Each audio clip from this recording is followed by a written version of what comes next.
भगवद गीता को एक पवित्र ग्रंथ के रूप में भी जाना जाता है, जो किसी के भी जीवन को बदलने की शक्ति रखती है। भगवद गीता सकारात्मक ऊर्जा का एक स्रोत है, जो मनुष्य को पूर्ण सत्य की ओर ले जाती है। भगवद गीता के ज्ञान को भगवान श्री कृष्ण ने अपने सबसे अच्छे दोस्त और सबसे पसंदीदा भक्त अर्जुन को कुरुक्षेत्र में प्रदान किया था। भगवान श्री कृष्ण का वो ज्ञान जिसका तब कुरुक्षेत्र के युद्ध के मैदान में कथन हुआ था, आज भी आम लोगों के जीवन की वस्तुस्थिति को बदलने की क्षमता रखता है। अर्जुन हम सभी की तरह एक सामान्य व्यक्ति था। वह भगवान श्री कृष्ण के लिए समर्पित था। अर्जुन को गीता ज्ञान प्रदान करने का उद्देश्य सिर्फ उन्हें उनके नैतिक कर्तव्यों को याद दिलाना था, क्योंकि वे युद्ध के मैदान में हार मानना चाहते थे। उन्हें अपने संबंधियों पर शस्त्र उठाना उचित नहीं लग रहा था, इसलिए भगवान श्री कृष्ण ने अर्जुन को धार्मिकता का रास्ता दिखाने का फैसला किया।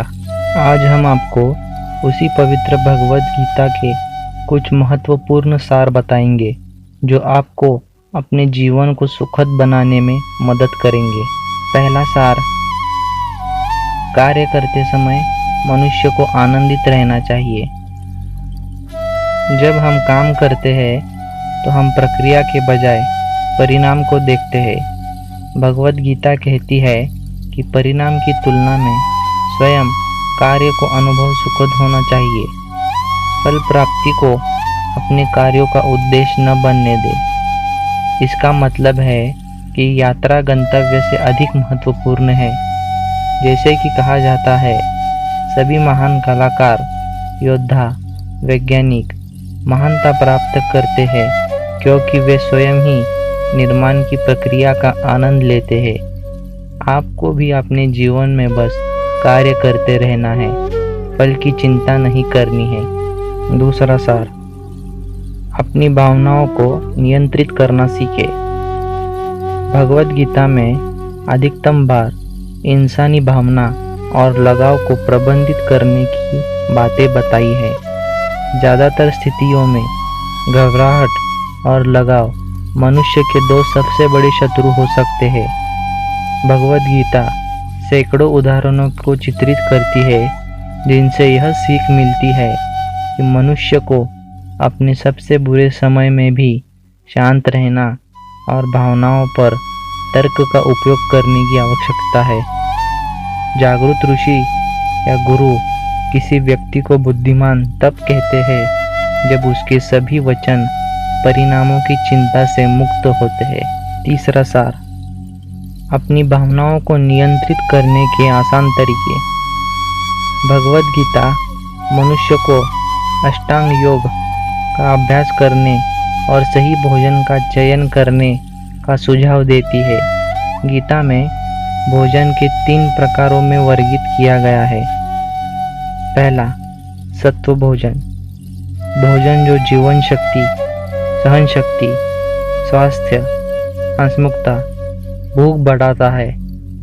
सत्व भोजन में शाकाहारी खाना शामिल होता है। पौष्टिक और प्राकृतिक रूप से पकाया जाने वाला खाना, जैसे कि फल, हरी सब्जी, दूध इत्यादि इसमें शामिल होते हैं। रजस भोजन, भोजन जो कड़वा, खट्टा, नमकीन, तीखा और सूखा और ज़्यादातर मसालेदार हो, उसे रजस भोजन कहते हैं। चाय, कॉफ़ी, मिर्च मसालेदार खाना इस श्रेणी में आते हैं। तमस भोजन, बासी, दुर्गंधयुक्त, कृत्रिम रंग और सुगंधित द्रव्य का उपयोग करके बनाया गया खाना, अधिक समय तक पकाया गया खाना और मिलावटी खाना, बासी और रात का बचा हुआ खाना, जानवरों का मांस और ठंडा खाना, यह सब तमस भोजन की श्रेणी में आते हैं। सात्विक भोजन करने से मनुष्य में ज्ञान की उत्पत्ति होती है। लोभ की उत्पत्ति रजस भोजन के सेवन से होती है और अज्ञानता की उत्पत्ति तमस भोजन करने से होती है। चौथा सार, दूसरों के जीवन शैली की नकल न करें। सभी मनुष्य का जीवन एक उद्देश्य प्राप्ति के लिए हुआ है। एक योद्धा सोच सकता है कि एक किसान का जीवन सुखद और खुशियों से भरा होता है, और वही किसान सोच सकता है कि एक योद्धा का जीवन ऊर्जावान और सक्रिय होता है। दोनों जीवन का इस संसार में समान महत्व है। भगवद गीता हमें यही सिखाती है। पूर्णता के साथ किसी और के जीवन की नकल करने से अच्छा है कि मनुष्य अपने जीवन जिस तरह से जीता आया है उसी को सुधारने में लगे। पांचवा सार, अपने लक्ष्य को भटकने मत दे। दूसरों के जीवन की नकल करते हुए हम अपनी जिंदगी के लक्ष्य, सपनों को भूल जाते हैं। हम उन चीज़ों को बेहतर बनाने में लग जाते हैं जिसका हमारे जीवन में कोई महत्व नहीं है। अपने लक्ष्य की प्राप्ति के पश्चात मनुष्य को उस लक्ष्य का फल उतना आनंदित नहीं करता है जितना कि उस लक्ष्य प्राप्ति का संघर्ष। छठवां सार, हर किसी को आपके सम्मान का हक है।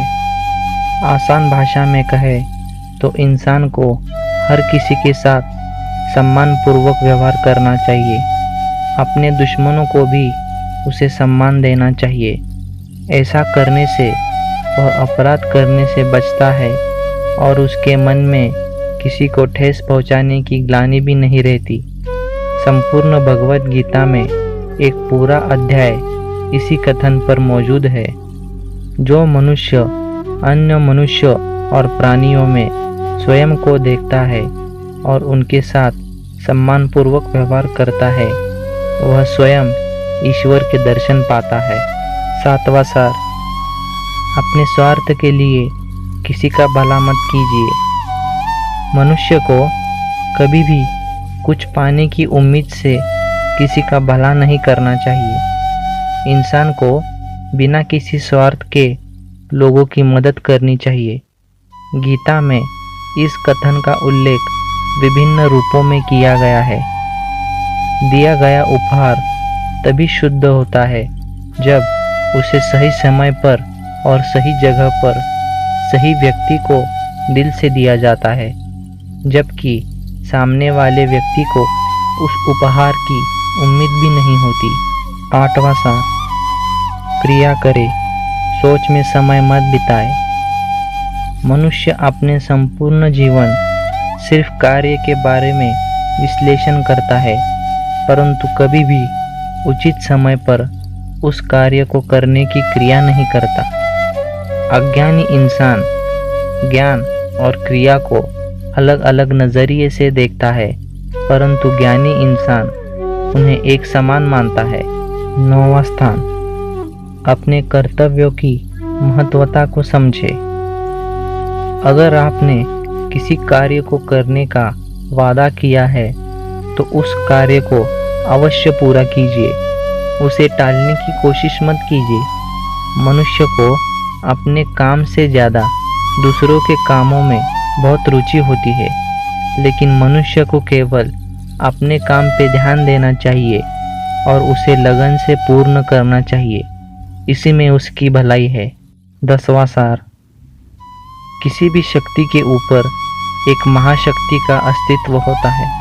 मनुष्य को अपने शक्तियों का सम्मान करना चाहिए, उसका घमंड नहीं, क्योंकि जब जब वे अपनी अपनी शक्तियों का घमंड करेगा तब तब एक महाशक्तिशाली मनुष्य उसके सामने उपस्थित होगा। इसलिए अपने शक्तियों का सम्मान करे और उसे मानव कल्याण हेतु समर्पित करे।